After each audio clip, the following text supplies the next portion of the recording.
खास मुलाकात। और खास मुलाकात में आज अम्बेडकरनामा पे हैं प्रोफेसर अपूर्वानंद जी। आप सब जानते हैं, पहचान की जरूरत नहीं, और चर्चा भी खास विषय पर होने वाला है। कई घटनाक्रम बहुत तेजी से हाल फिलहाल में घटा। तीस्ता सीतलवार, जुबैर की गिरफ्तारी, नुपुर शर्मा पे आज अदालत ने एक टिप्पणी दी है, लेकिन अभी तक कोई प्रशासनिक कार्रवाई नहीं हुई। महाराष्ट्र का खेला हुआ है। महाराष्ट्र में जिस तरह से सरकार हड़पी गई है, एक तरीके से तोड़ जोड़ कर, वो तमाम सब एक साथ चल रहा है। लोग कह रहे हैं कि अब झारखंड की भी बारी। वो तमाम ये सारे मसले हैं। इस मसले पर अपूर्वानंद जी से पूरी विस्तार से चर्चा करने वाला हूँ। काफी दिन हो गया, बहुत दिन बाद अपूर्वानंद जी अम्बेडकरनामा पर आए हैं। तो ओवरऑल भारत की राजनीति में, और खास तौर से एक सेकंड।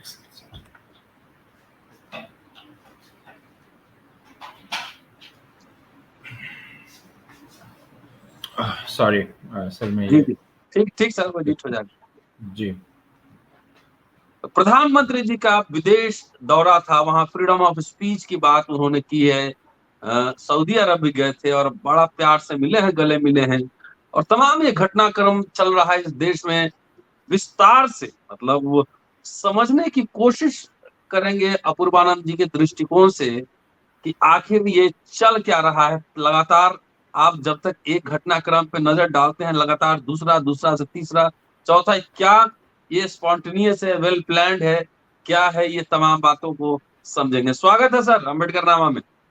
बहुत शुक्रिया, नमस्कार। अब फ्लोर आपका है। आप समझाइए जरा। अब लगातार लोग कंसंट्रेट नहीं कर पा रहे हैं, निजीकरण भी चल रहा है, तमाम हो रहा है, सब तरह एक साथ चल रहा है।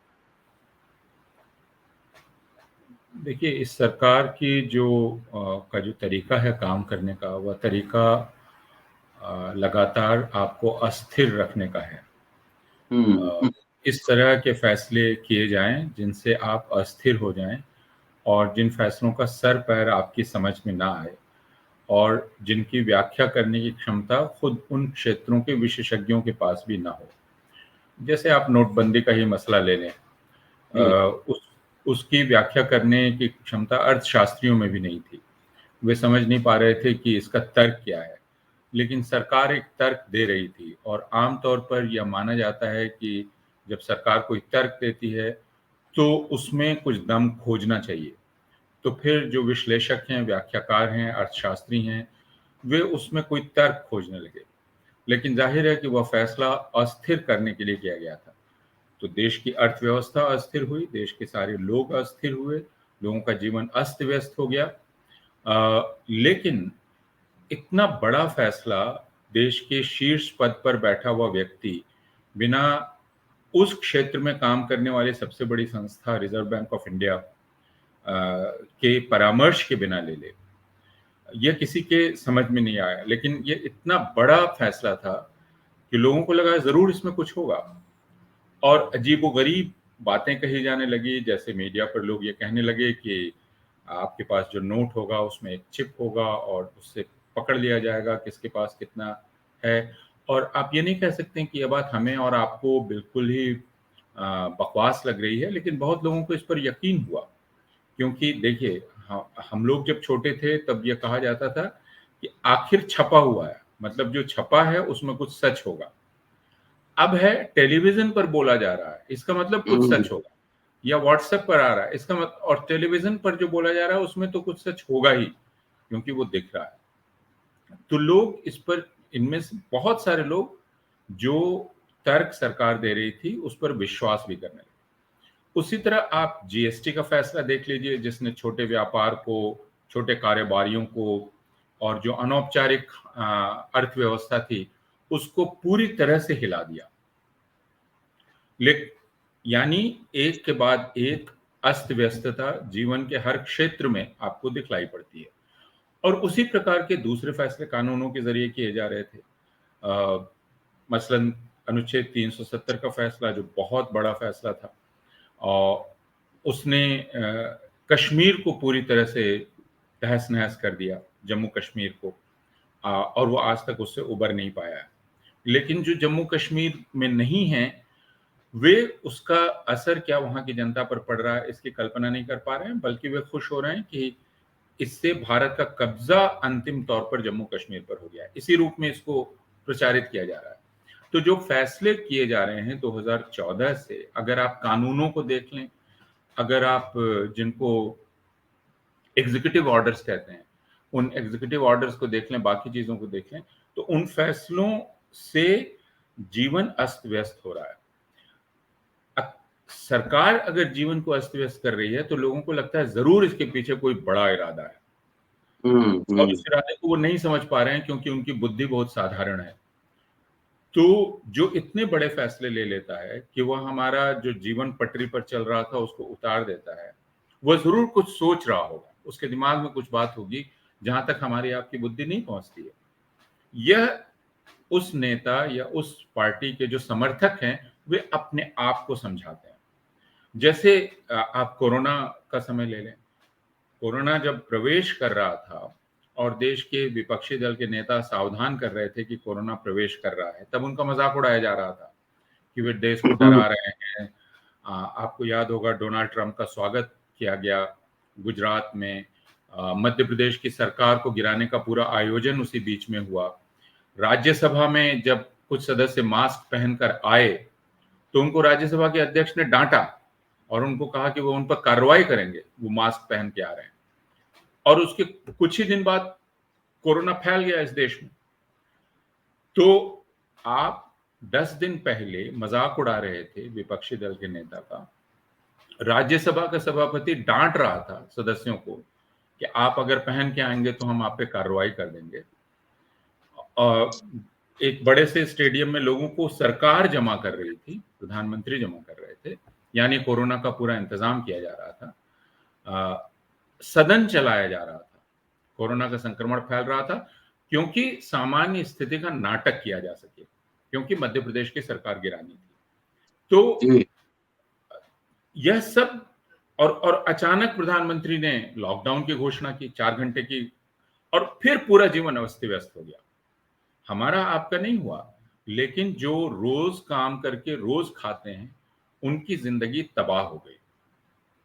लेकिन इस तबाही का भी हमने कारण खोज लिया। हमें लगा कि हमें सचमुच बचा लिया गया है।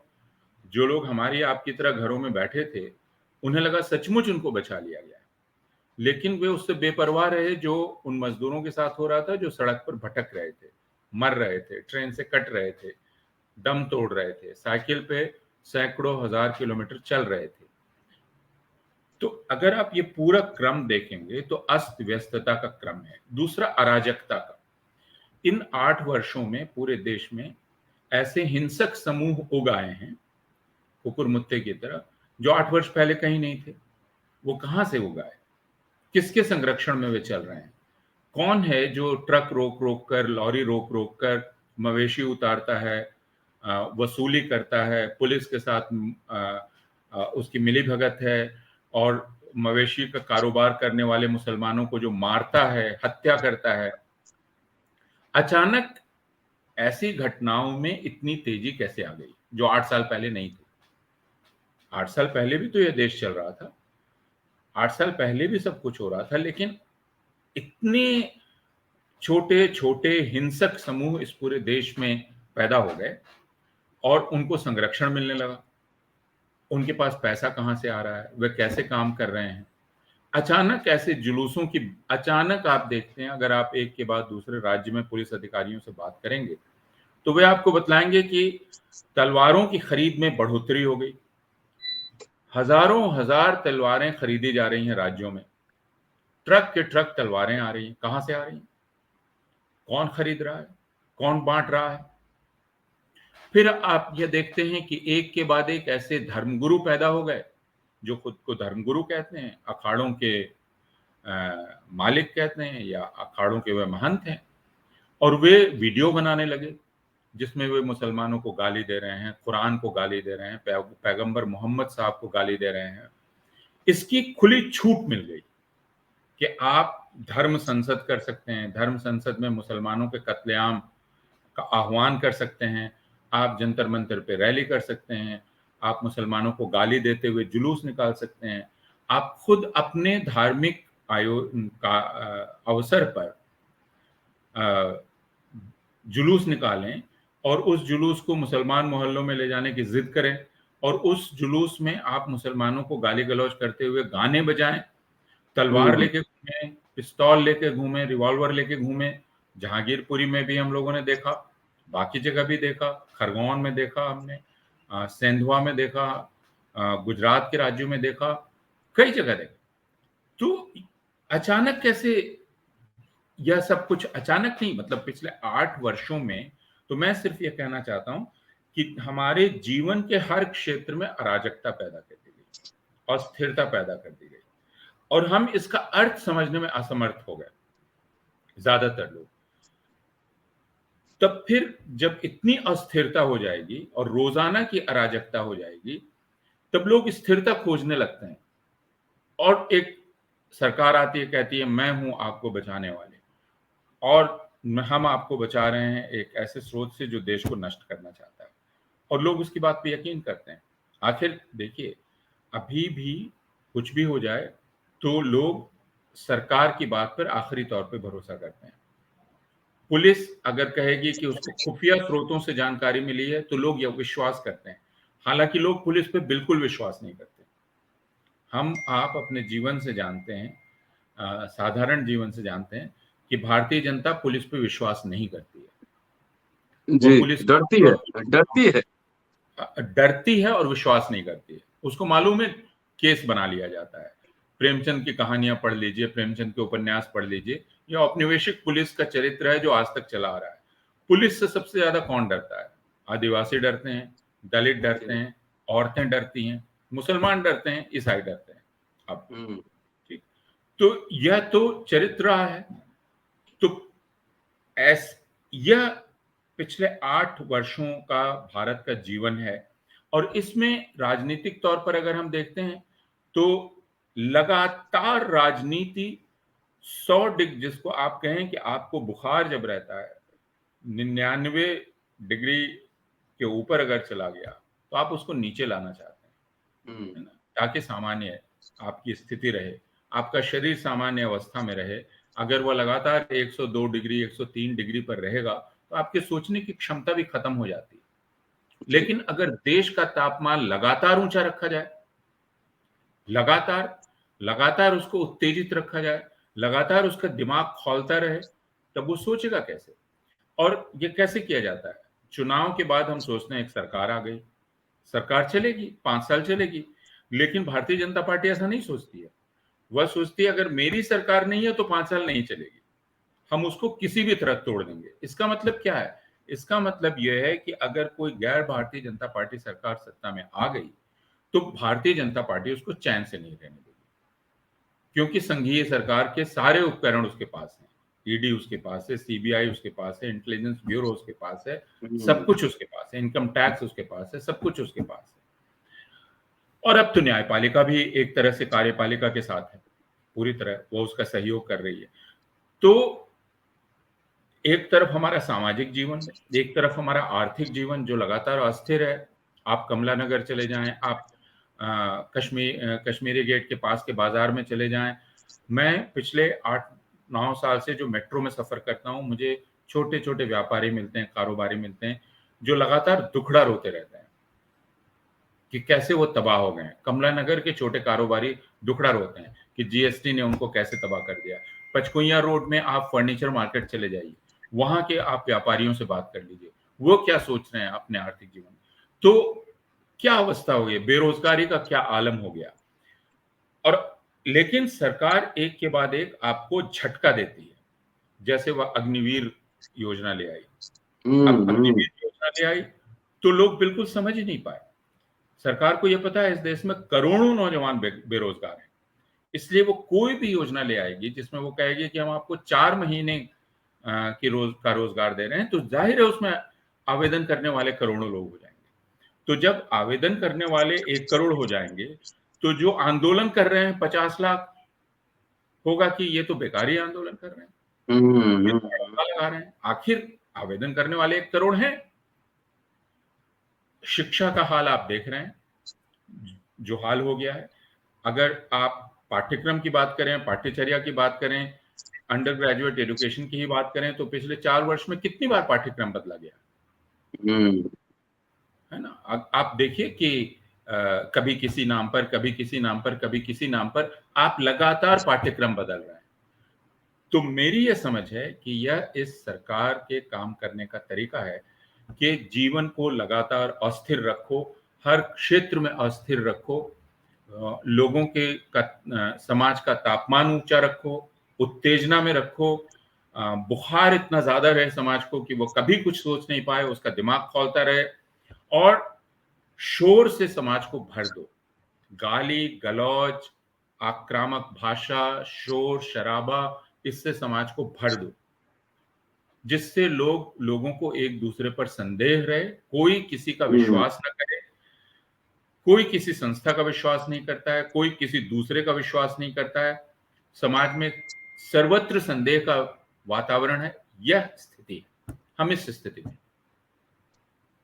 सर, आप जो जितने विशेषण आपने सरकार के दिए, और सरकार के पीछे सब लोग जानते हैं, आरएसएस, विश्व हिंदू परिषद, बजरंग दल, तमाम हमारे मित्र हैं, जेपी सिंह कहते हैं कि इनकी 100 मुख हैं, 100 जो एक दूसरे से तालमेल भी करती है, एक दूसरे को डिसोन भी कर देती है।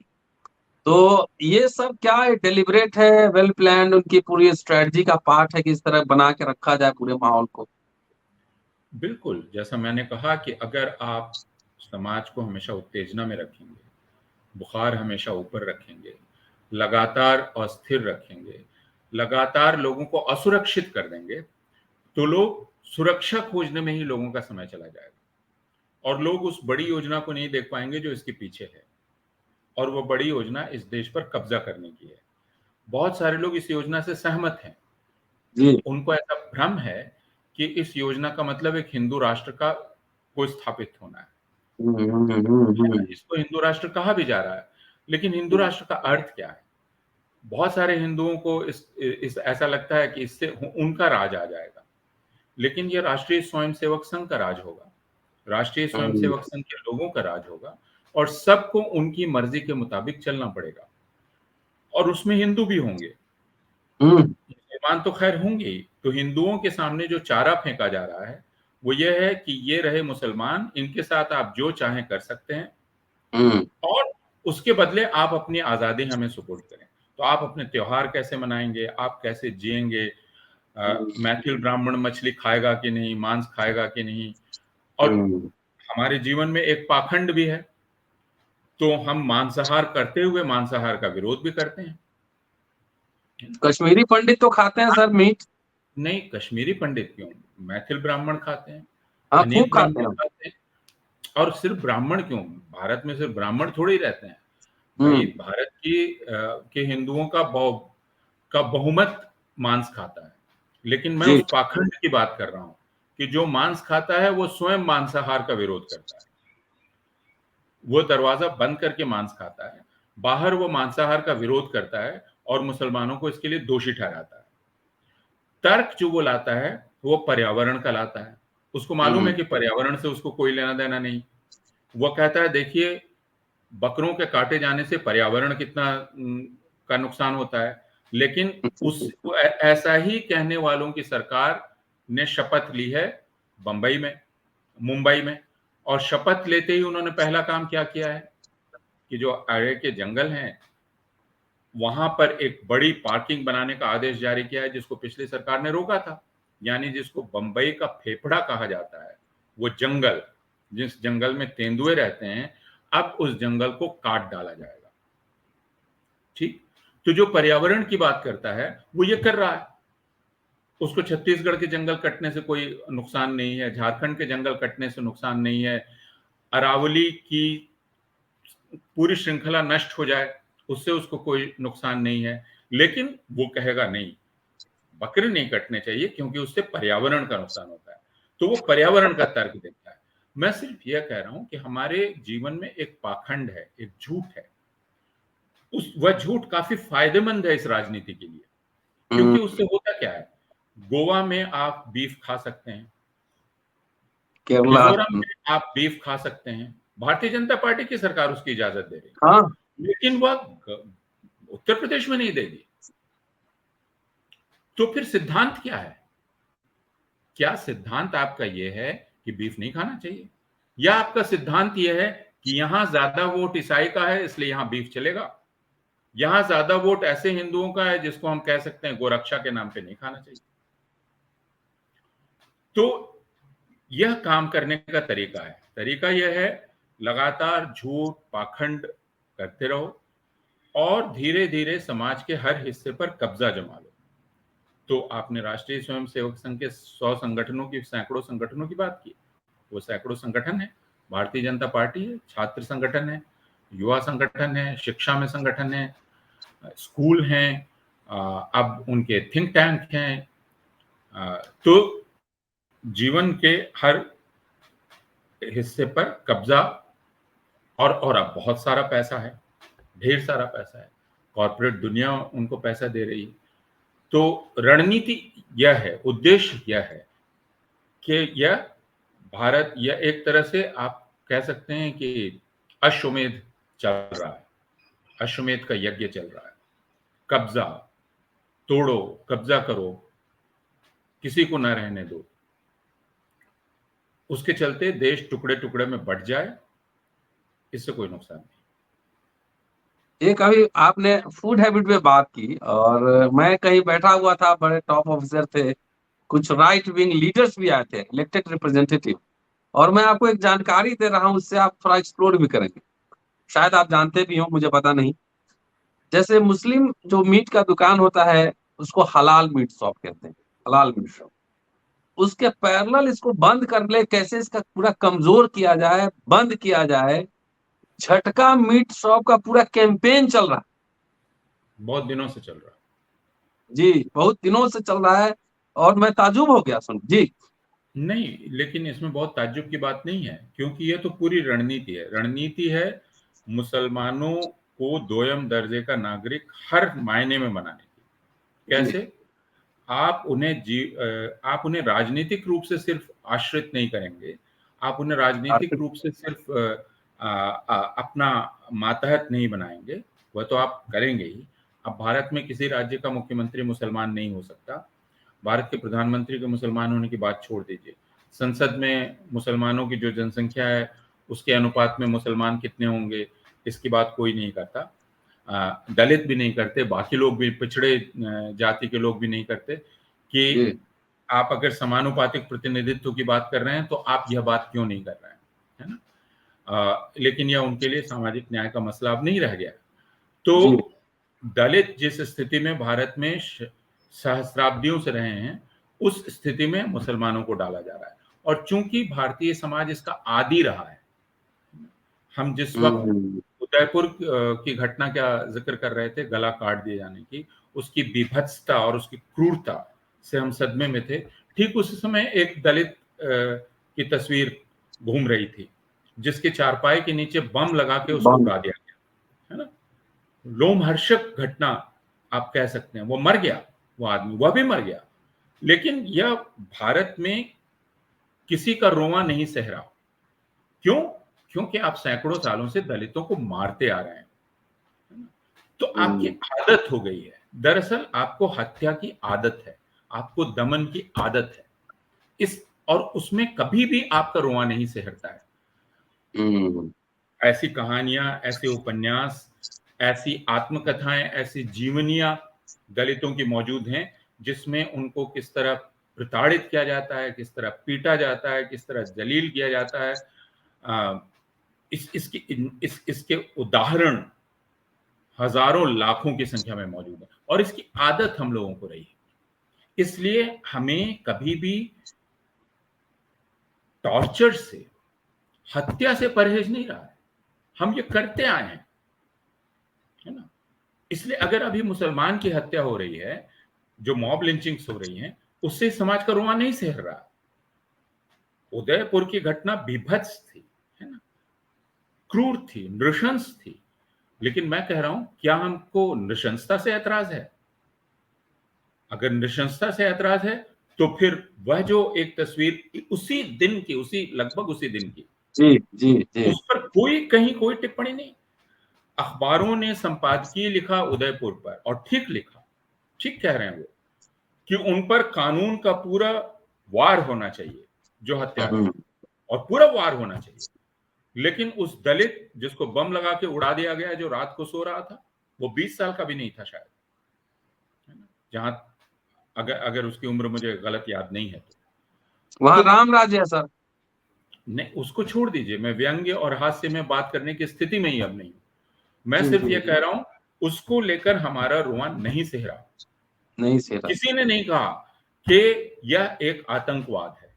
और मैं कह रहा हूं आतंकवाद ये इसलिए है कि भारत, मुझे देख के बहुत आश्चर्य होता है कि भारत के दलित विद्रोह नहीं करते हैं।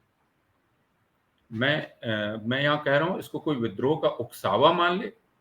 मैं ही नहीं, रघुवीर साहब बहुत पहले कह चुके हैं कि यह समाज जो है, यह विद्रोही वीरों का दीवाना है, विद्रोह का नहीं, विरोध का नहीं।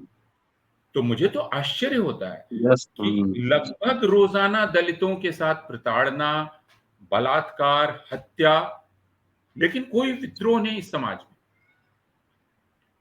सिर्फ चुनावी रणनीति, चुनावी गठजोड़, चुनावी इसकी बातचीत होती रहती है, प्रतिनिधित्व की बातचीत होती रहती है, या जो निरंतर अन्याय चल रहा है इसको लेकर कोई चर्चा नहीं। और इसी वजह से जब मुसलमानों के साथ हो रहा है तो समाज में कोई विचलन नहीं, वही विचरण है एकदम। क्योंकि यह तो अभ्यास है ना हमारा। राष्ट्रीय स्वयंसेवक संघ जानता है कि यह अभ्यास है इस समाज का, है ना, जिसको आप हिंदू समाज कहते हैं। और इस समाज में चूंकि जाति एक परस्पर चीज है, पारस्परिकता की, में जाति हो ही नहीं सकती है अगर हम दो आदमी ना रहें, अकेले में नहीं हो सकती है। और हमेशा एक जाति को इसका आश्वासन है कि वह किसी दूसरी के ऊपर है, तो हमेशा उच्चता का एक बोध हाँ। हर किसी को है। तो उसको लगता है ये तो नैसर्गिक है, ये तो ईश्वर ने बनाया है, मुझे किसी के नीचे रहना है, मेरे नीचे किसी को रहना है। तो इसलिए यह क्रम चलता रहता है। तो अभी सर। जी। जी नहीं, मेरी बात तीस्ता की गिरफ्तारी हुई और जुबैर की भी गिरफ्तारी हुई, और एक तरफ जो राष्ट्रीय प्रवक्ता है बीजेपी की नुपुर शर्मा, उस पर अंतर्राष्ट्रीय हंगामा हुआ है। आज कोर्ट में सुनवाई भी थी, और जो ऑर्डर है उसमें सिर्फ ये है कि उनको क्लब करने का जो है इजाजत नहीं मिला है। सोशल मीडिया में कई तरह की बातें चल रही थी, लेकिन ऑर्डर शाम को आया है। क्या भारत सरकार इंटरनेशनल मंच पे जाके, प्रधानमंत्री जाते हैं कि हम बुद्ध की धरती से आए हैं, युद्ध की धरती से नहीं। डॉक्टर अंबेडकर एक कॉन्स्टिट्यूशनल मोरालिटी की बात करते थे कि कानून में सब तो समान है, प्रशासन में समान है कि नहीं, यही मूल प्रश्न है। अगर अगर प्रशासन की नजर में लोग समान नहीं हुए तो इस संविधान को बदलने वालों के साथ में रहूंगा। कई तरह का अभी घटनाक्रम है जिसमें पुलिस और न्यायालय की भूमिका बड़ा अजीब सी भूमिका रही। अब इसमें बहुत विश्लेषण करने के लिए कुछ बचा ही नहीं है। जी। पिछले 8 वर्षों में न्यायालयों का जो आचरण है, विशेषकर सर्वोच्च न्यायालय का, उसने साबित कर दिया है कि उसकी प्राथमिकता अभी जो लोग राज्य को चला रहे हैं उनके हित की रक्षा है, और उनके लिए मार्ग सुगम करना है। उनके लिए हर चुनौती को, उनके मार्ग में जो भी बाधा है उसको दूर करना है। वो उसको परेशान नहीं करना चाहते हैं। तो यह सर्वोच्च न्यायालय ने अपने आचरण से स्पष्ट कर दिया है। जी। और वह, इसलिए वह ऐसी ऐसी आप कह सकते हैं कल्पनाशीलता का परिचय देते हैं, क्रिएटिविटी का परिचय देते हैं। जैसे उन्होंने बाबरी मस्जिद के फैसले में एक क्रिएटिविटी का फैसला दिया, है ना, कि हाँ ठीक है, आपकी जगह है, आप थे, आपकी मस्जिद है, सैकड़ों सालों से है, यह बात एकदम ठीक है, लेकिन उनका मन आ रहा है इस पर तो उनको दे दीजिए। तो इसके लिए काफी क्रिएटिविटी की जरूरत होती है, काफी साहस की भी जरूरत होती है ना। तो आप दे देते हैं, ठीक। मैंने, यह देश ऐसा है जो कहता है कि मुझे आपके पैगंबर की आलोचना करने का अधिकार है, यह मेरी अभिव्यक्ति की स्वतंत्रता है, ठीक। लेकिन मोहम्मद जुबैर को जेल क्यों दे दी गई? क्योंकि उन्होंने एक फिल्म क्लिप शेयर किया जो ऋषिकेश मुखर्जी की एक फिल्म का था, हिस्सा जी। था, जिसमें एक एक एक जोड़े फारूक शेख और इनके होटल जाने का जिक्र है, जो हनीमून होटल से हनुमान होटल बना लिया है। जी। अब कोई ये कहता है कि मैं हनुमान भक्त हूं, मेरी भावना आहत हो गई, तो ये ब्लास्फेमी लॉ है या नहीं है? आप कहते हैं मुसलमान इतने कट्टर हैं कि वे ब्लास्फेमी की बात करते हैं, लेकिन ये आप भी तो ब्लास्फेमी की ही बात कर रहे हैं। आप कह रहे हैं तुमने यह बात कह कैसे दी? मजाक किसी और समय हुआ, 30 साल पहले, 35 साल पहले की फिल्म में हुआ, उसका एक हिस्सा मैंने शेयर किया, लेकिन आपने कहा कि आपने मेरे देवता का नाम कैसे ले लिया? तो ये ब्लास्फेमी है या नहीं? ब्लास्फेमी है, लॉ है या नहीं? तो मोहम्मद जुबैर की गिरफ्तारी हो, तीस्ता सीतलवाड़ की गिरफ्तारी का तो एक तरह से आदेश ही दे दिया उस सर्वोच्च न्यायालय ने। तीस्ता सीतलवाड़ का कसूर क्या था? एक वृद्ध महिला जकिया जाफरी, जिनके सामने उनके शौहर, जो कि एक सांसद थे, रह चुके थे, बड़े नेता थे, उनका कत्ल कर दिया गया, जिनके पास इसके सबूत हैं, गवाह हैं कि उन्होंने, जो हमलावर भीड़ थी उसके बीच में कई बार फोन किया मुख्यमंत्री को, बाकी लोगों को, और उनको कोई सुरक्षा नहीं मिली।